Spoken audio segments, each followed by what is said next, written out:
நாட்டுக்கும் தமிழ்நாட்டு மக்களுக்கும் மகிழ்ச்சியான ஒரு செய்தியை சொல்ல விரும்புகிறேன். நேற்று இரவிலிருந்து இதுதான் டாக் ஆஃப் த டவுன், ஏன் டாக் ஆஃப் த நேஷனல் என்றே இதுதான்.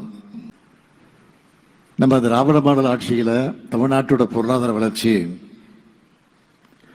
11.19 விழுக்காடா அதிகரிச்சிருக்கு என்பதுதான் அந்த மகிழ்ச்சியான செய்தி.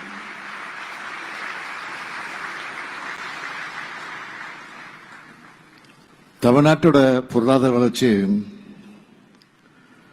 பெரும் உச்சத்தை தொட்டிருக்கு. 14 ஆண்டுகளுக்கு பிறகு, அதாவது மீண்டும் திராவிட முன்னேற்ற கழக ஆட்சியில தான் இரட்டை இலக்க அந்த வளர்ச்சியை இன்றைக்கு தமிழ்நாடு எட்டியிருக்கு.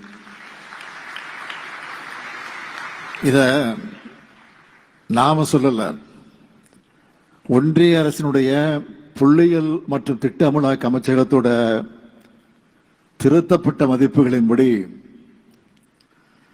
2024-25 ஆண்டுல தமிழ்நாடு 11.19 விழுக்காடு வளர்ச்சியை பெற்றிருக்குன்னு பதிவு செஞ்சிருக்கிறாங்க.